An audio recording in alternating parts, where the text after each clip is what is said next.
Okay, here we go. We're back again. Harry, thank you so much for Can you hear me no problem? Sorry? Can you hear me no problem? I can hear you no problem, even though I said just sorry there. Where were we? Oh, yeah. Before we were cut off, I was asking you, you said you're not here to make friends. You don't care about being liked, all that sort of stuff. But I think my argument was, do you not think that the wider fight, which is a fight that involves many groups, many of which are left-wing, as you know. Most gender-critical feminists come from a left-wing background, the organised ones anyway. Actually, I don't know if that's fair to say. Sorry, let me. Yeah, that's not fair to say, actually. It's not. There's quite a lot of sort of centrists, right-leaning. Yeah. I mean, well, as I always say to people, this fucking ideology is so incoherent that it unites people across the political spectrum. But the one thing I do know, there are a lot of left-wing groups, and radical feminists in general, I think, come from a slightly left-wing analysis of things. I would agree with that. Yeah. So what I'm saying is, you have all these kind of different things that different groups are fighting for. One group is fighting for children, to stop them from being medicalized and to stop them being put on experimental drugs. Another group is fighting for women who are being silenced, and safeguarding is being weakened, and so on and so forth. Do you not worry that your kind of take no prisoners approach puts these other groups at risk of being misunderstood or aligned with the right or whatever it happens to be? No, not at all. Because one, they're at liberty to distance themselves from Fair Cop. They're quite happy to go, whoa, nothing to do with us, nothing to do with us at all. That's fine. I don't take offense at that, because my job is to secure a level battleground. Mm-hmm. And I don't care whether they like me or don't like me. What I care about is that they ultimately get the benefits of our Fair Cops work. That's it. It's very, very straightforward. Now, I just don't believe that we can negotiate ourselves out of the mess that we're in right now. I think it needs aggressively challenging. And with the Say Yes to Hate hashtag, that's given us really, it's the first opportunity that anybody's taken to pull out and set full on, right in the center, the definition of hate. Yeah. I said, say yes to some kinds of hate, but say no to other kinds. It would have entirely missed the point. We'd have watered it down. So just straight in, say yes to hate. And like I've said before, I look at each of those definitions in the context of the police, and I go, you're saying no to all that. Sorry, I'm saying yes to it, because you're wrong and we're right. Okay. All right. That's fair. I don't need people to like it. I just need to engage with it. Okay. One of the things you said, Graham, was that we're a GC group. I don't think we are a GC group. I think we happen to have come together because we're all gender critical people. As, let's face it, all sensible people are gender critical. Yeah. Because any other position is insulting to women, utterly ridiculous. So, of course, we agree on that. I would like to think that Fair Cop.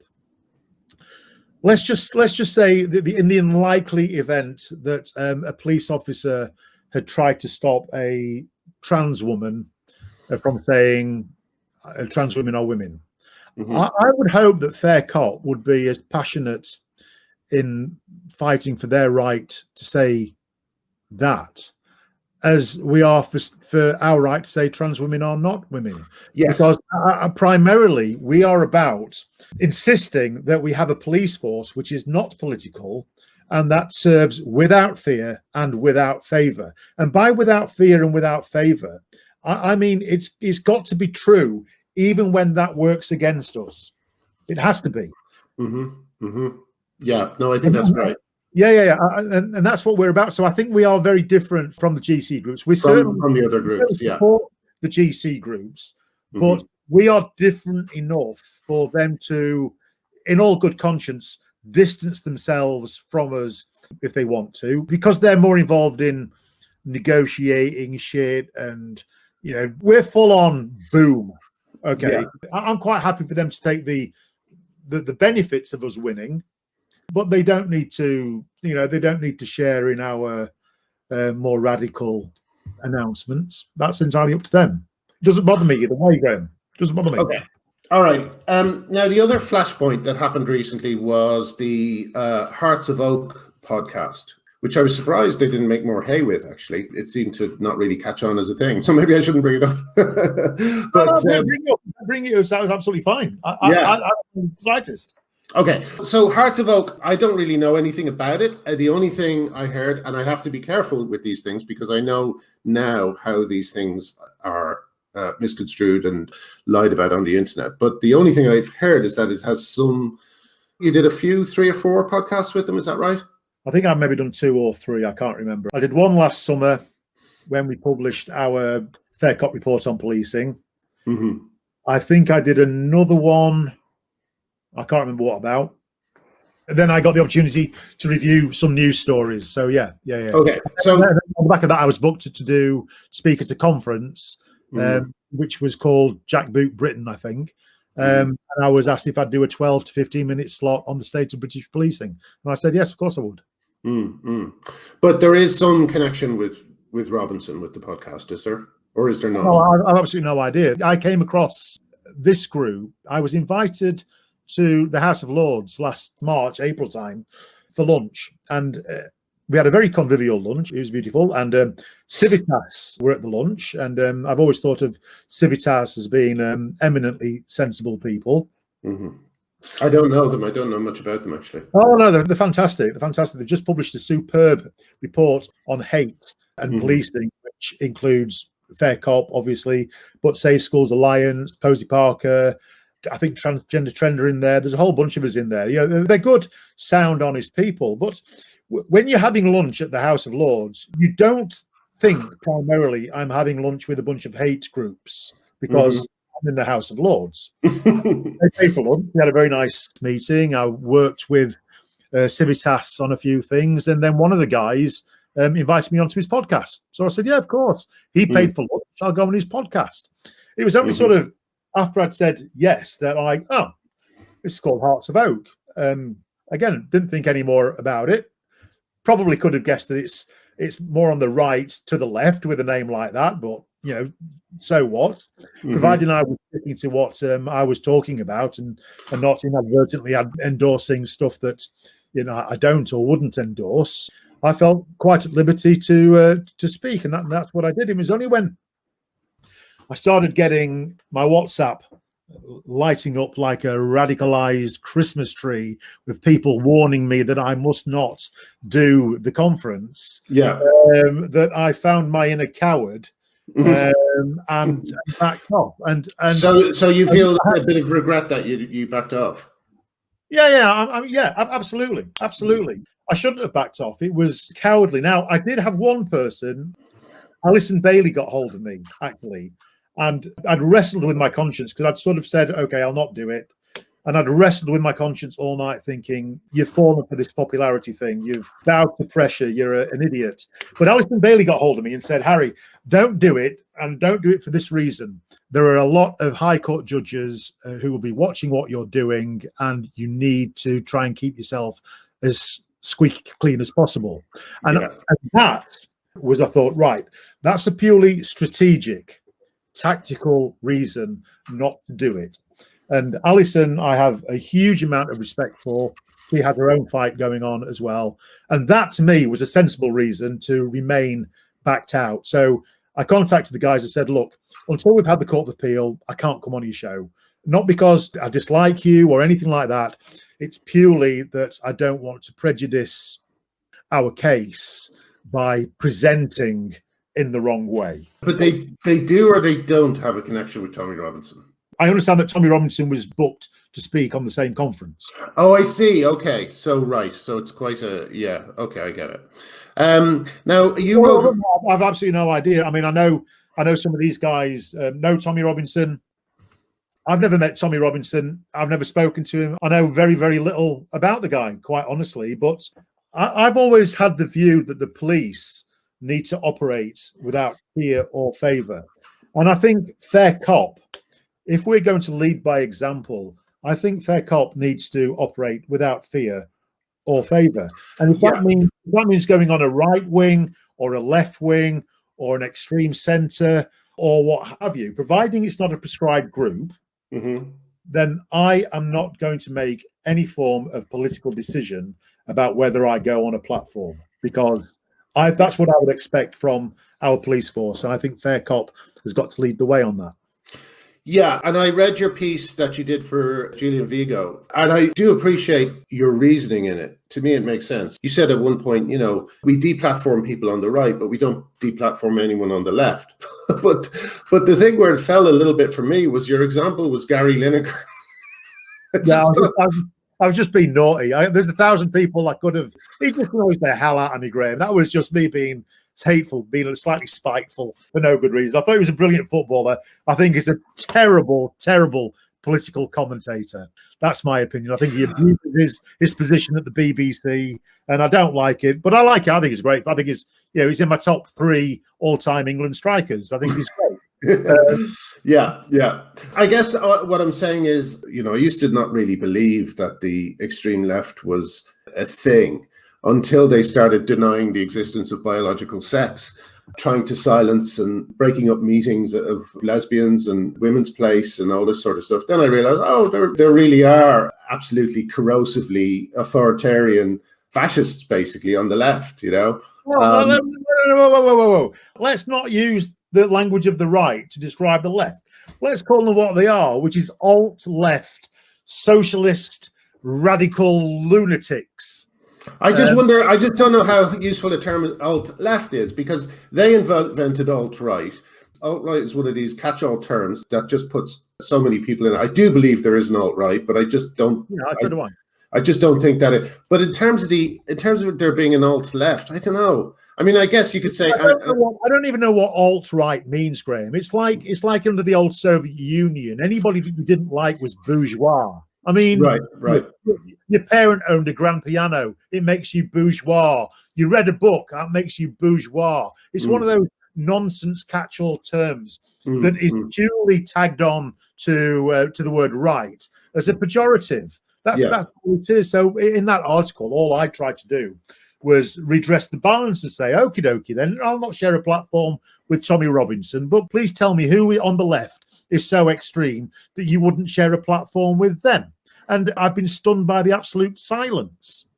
I know, but that's because Tommy Robinson, well, like you, I don't know much about him, but he appears to be a fascist, right? He appears to be an Islamophobe.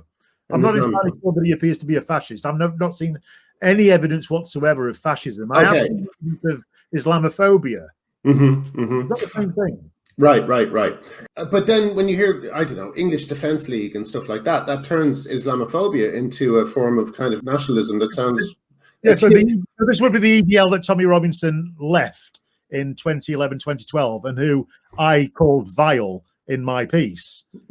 Okay, so nobody's talking about Sakir Starmer being part of a alt-left hate group, are they? And yet he was part and parcel of a shadow cabinet that signed that pledge to erase women.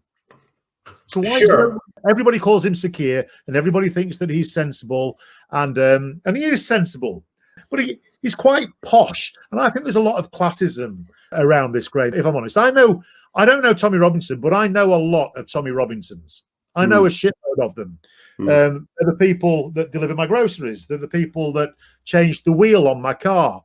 They're the people that unload ships, and they're the people that used to go down the mines. They're the people that come in and decorate the house, because the people that decorate the house, they're not all like the hero in Tressel's ragged trousered philanthropist. A lot of them are like Tommy Robinson. And you know what? These people are not evil. They're not evil. They might not be politically sophisticated, but they're not evil. And what they do have, they have a massive bullshit detector, and they recognize when politicians are blowing multicolored smoke up their arse, and they don't like it and they don't appreciate it. And so in the absence of having an actual moderate voice, they do have a tendency to go out towards the more extreme end, because there isn't anybody else saying what they think. And their natural allies, which would be the latte drinking lot that swarmed around Corbyn, and Owen Jones, they And, just simply and they look lost the down their North. nose at them. They hate them. Yeah. And like I said, Hillary Clinton called them the basket of deplorables. Well, if you want to talk about hate speech, categorizing a whole bunch of blue collar men But and you women. see, I don't know if that. When she said that, she was specifically talking about these alt-right online trolls, like all the peeps and all the kind of people who were swarming in and doing. She was specifically talking about them, but that was expanded out as if she was talking about the vast majority of people who were voting for a right-wing. You know that I just. I agree, Graham. But we bandy words, like you get very precious about not using baskets of deplorables in the wrong way. But you're quite happy to talk about, to go to the right-wing pejorative fascist when you're talking about the far left. So I think we've just got to be a little bit careful when we use these terms, really. And I wrote that piece because I wanted to piss off the hypocrisy of the left. And I think I did a reasonable job of it. I'm off Gary Lineker's Christmas card list. I was never on Owen Jones's, but there we go. But for me, Ash Sarkar can say, "I am on Team Hate." Yes, And that was good. I thought that was a good point. Yeah, Ash Sarkar is someone who spreads around hatred, and then just the other day, I think it was Julie Burchill started going on about Muhammad and all this sort of stuff, and then it flips to, "Oh, you're oppressing me." You know, I find that very cynical. I find that extremely cynical. That's what I'm saying. There's a lot of Tommy Robinsons. I know a shed load of Tommy Robinsons. I work with them. The North is full of them. I'm fairly sure that the South has got quite a few as well. But you go down to places like Grimsby, Hull, Immingham, places that I know well, and you've got proper hairy-arsed guys and hairy-arsed girls who don't think Nigel Farage is the devil, and who, when they talk about listening to a podcast, they'll go, "Oh, have you heard the latest Tommy Robinson podcast? It's fucking wicked, man." And you'll go, "Oh, yeah, all right. What is it that you liked? What is it that they said that you thought was good?" But the thing is, you've got to meet people where they're at, really. You've got to meet the demos, the people where they're at in a democracy. And if they happen to be watching, gathered around a right-wing platform, then to me it's ludicrous that a moderate voice like mine shouldn't address them. Because if I don't address them, what is there left? All there is an ever rightening degree of whatever you want to call it. I think it's just ludicrous. The logical conclusion to say you cannot engage with that crowd, well, in that case, you need to take the vote off them then. Take the vote off them. Well, I mean, they're so evil that they can't even be addressed, then they've no business going to the ballot box. So just be honest about it. Yeah. Well, it was interesting that, Owen Jones and his gang of idiots lost Labour seats that have been safe for years, going back 30 or 40 years, or maybe even longer. The amount of towns they lost, the amount of safe Labour seats they lost in the last election was just amazing. And I agree with one particular aspect, which is that there is at the moment a lack of honesty, genuineness, I don't know what you would call it, truth, sense, that is just means that not just these people who feel disenfranchised and silenced and are panicking about immigration and stuff like that, not just those people are being left behind, but also reasonable centrists, reasonable left-wing people, they're being left behind because Keir Starmer, as you say, not outright condemning a petition that called A Woman's Place and groups like that, hate groups. It just means that sensible people who understand what's going on are just voiceless, And it's funny, but we're beginning to, I think us middle-class lefties are kind of beginning to feel the same sense of disenfranchisement as a lot of working-class people have felt for years. Yeah, it's horrible to be looked down upon by the political classes. It's dehumanizing. And in a mature democracy, you've simply got to recognize that there are people who aren't as educated, aren't as sophisticated, who carry with them long-standing prejudices, who carry with them long-standing suspicions about foreigners. And that's because a lot of these people, the scope of their world, it's no further than a pinprick on a map. You live in Immingham, you're born in Immingham, you work in Immingham, You think going to Grimsby is a day trip. You know what I mean? But this is how regular working people live. And so when they have somebody who looks like them and sounds like them and goes to the football like them and maybe has a bit of a fight and too much to drink like them and then speaks and articulates what they've been feeling, not thinking necessarily, but feeling, then they get support.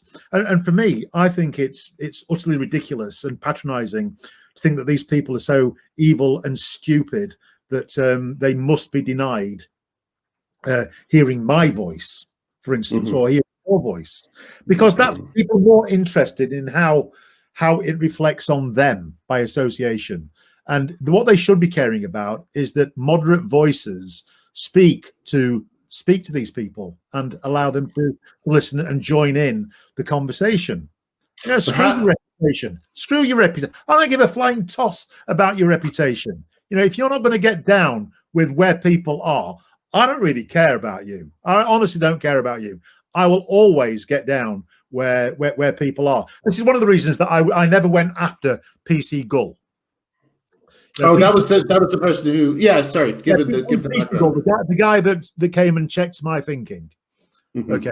I have no beef with him at all. I feel quite sorry for the guy because he was simply obeying orders and viewed through the lens of power. Which of us wouldn't have done the same? Quite frankly, you know, your superior with his arm full of flipping braidings and superior this, that, and the other tells you go and check Harry Miller's thinking. Go and tell him you're going to do it. You're going to do it, aren't you? Yeah. Because he's in uniform. He's a copper, but he's a working class copper who's learnt to do as he's told. And that's why my fight is always with those at the top of these organizations who are setting the bullshit and the bollocks. And I don't have a problem with the people who are implementing it at the bottom of the food chain. So earlier, just there, you said, I know a lot of Tommy Robinsons and so on, but how does a centrist or, let's say, not mad politician win those people over while winning over the, you know, many people of different cultures who they may object to, who make this a multicultural society? Like, how can you square that circle? Do you think it's going to come to a place where it's going to be groups of people against each other? And, you know, maybe we're there. You know what I think left to their own devices, people have a tendency to get on. I think when we artificially separate people, and this is my whole problem with identity politics, is that we're doing the opposite of equalizing and diversifying. We are pointing out the differences and then we're grading them. So, you know, black is good, white not so good. You know, female oppressed, male oppressor. And it doesn't matter that there may be an element of truth in some of this. By pointing out the differences, we are atomizing society, not causing it to come together. So suddenly I realize, oh my God, you are different to me, aren't you? I hadn't really realized that you're different to me. But now it's been pointed out to me that we're different. I get it. Now it's been pointed out to me that you're the way you are because my ancestors were the way they were. And now I've got to apologize for you, whatever. We are generating hate and we are generating animosity. In this Civitas report that came out this week, it lists the likes of Stonewall and it calls them entrepreneurs of hate. And I think that is absolutely a classic description, entrepreneurs of hate, because they are invested. They need to have these differences because they need to keep their flag flying.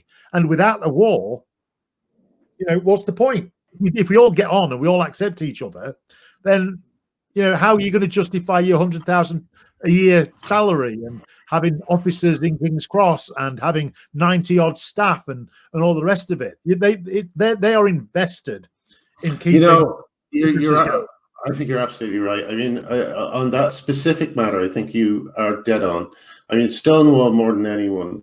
This whole thing of the trans days of remembrance is so dishonest. It's so dishonest. I mean, I've said it a million times that the only reason why they're able to pretend there's a national cull of trans people going on is because they've taken the murder rate in Brazil, which is huge, because trans-identified men in Brazil, first of all, they are trans-identified because being gay is very tough in Brazil, being a very macho country. And all these trans-identified males are in the sex industry. So they're getting killed because they're in a very dangerous industry in a very dangerous country. And those figures, I'm sorry, I can't say this often enough, but those figures are used to pretend that trans people are in danger all over the world. It's so dishonest. And the fact that Stonewall are parroting it, promoting it, endorsing it is, I think, completely bears out what you're saying about them. Yeah, the police bite and the police repeat it. You know, we called out the College of Policing back in, I think, March, April time at one of their Trans Day remembrance things where they'd put up a figure that 1 in 12 trans people are at risk of being murdered. Bullshit. They're not at all. It's absolute utter nonsense. Yeah. The figure is so far wrong. I think I worked out the percentage of wrong, and it was something like 45,000% wrong. They'd inflated the figures by 45,000%. Now, what was interesting is that when a whole bunch of us challenged the College of Policing with this, one, they said, our mistake, the 1 in 12 figure relates to the United States. Bullshit. In the United States, it's 1 in 28. Right. Okay. And then they said we were ignorant haters in need of an education. This is the College of Policing. This is the College of Policing. The College of Policing said that. Yeah. And that same tweet is still up on North Yorkshire Police's LGBT website. Wow. Right. They're liars. They're liars, Graham. And the College of Policing is a hate factory.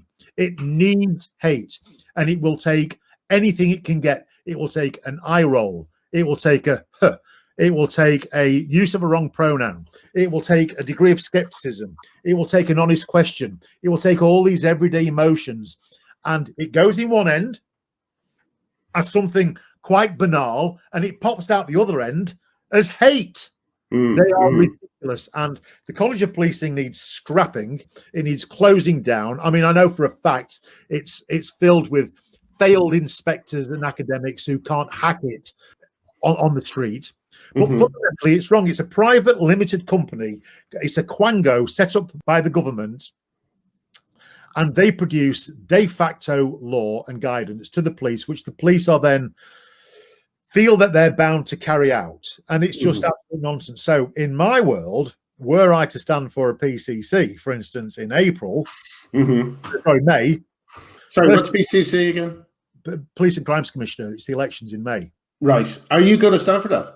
I'm thinking about it. Yeah. Very much so. And the very first thing we would do is say, right, we are no longer adopting anything from the College of Policing that's not legal.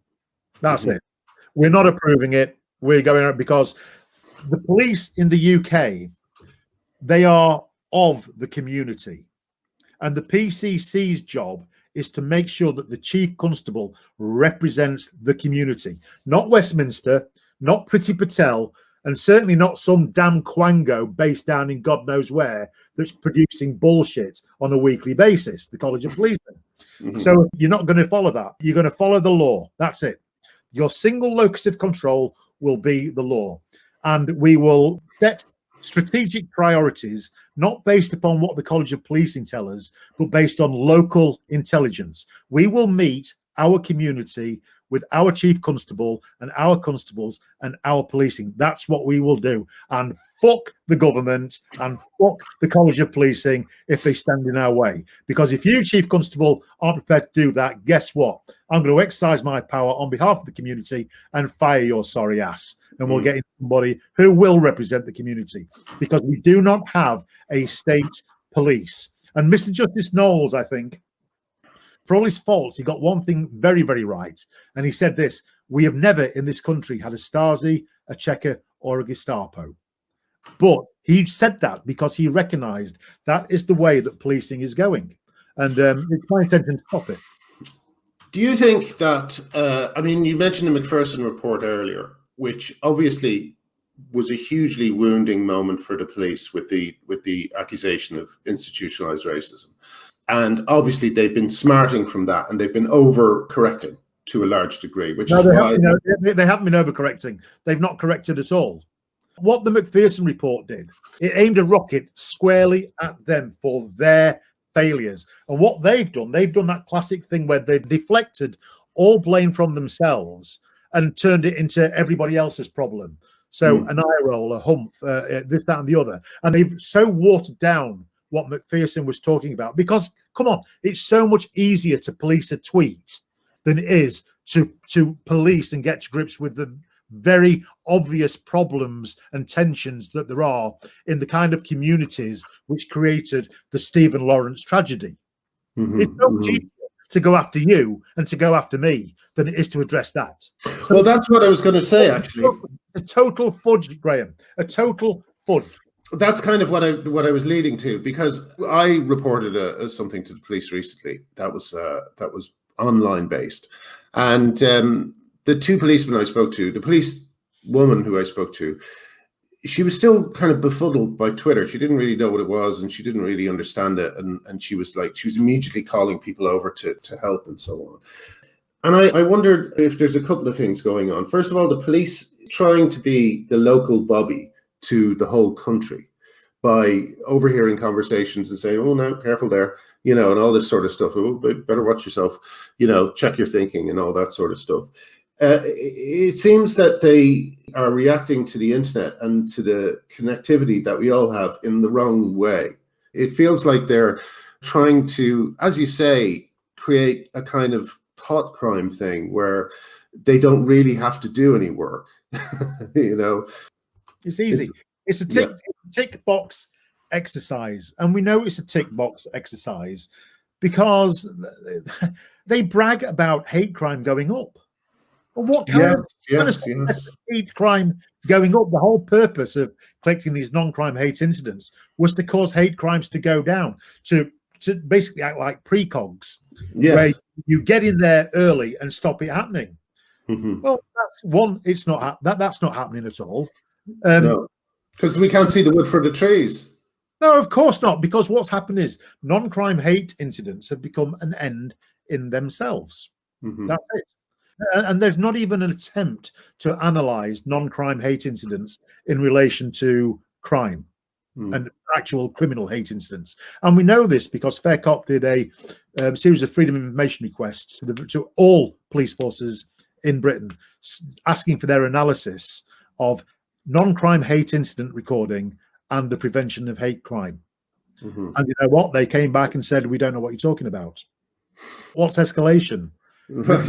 Hate incidents and hate crimes are entirely separate. Why would we have analysed the two things? Well, because that is the entire reason you set the bloody things up. What happened is non-crime hate incidents have become an end in themselves. For the reason we talked about previously, it creates a chilling effect, and it's easy. It's easy because, I'm sure everybody now knows you don't need any evidence of hate to have a non-crime hate incident. You don't even need an instance. All you need is anybody's perception. You and I talking right now, Graham, can be a non-crime hate incident. Yeah, no, I've been. You could log up one. I could log up one. Also, given the recent case with Darren Grimes and David Starkey, under Section 22 of the Public Order Act, you, because you're running this platform, could be done for a public order offence by broadcasting me. Yeah, but I'm not going to broadcast this. Sorry, joking.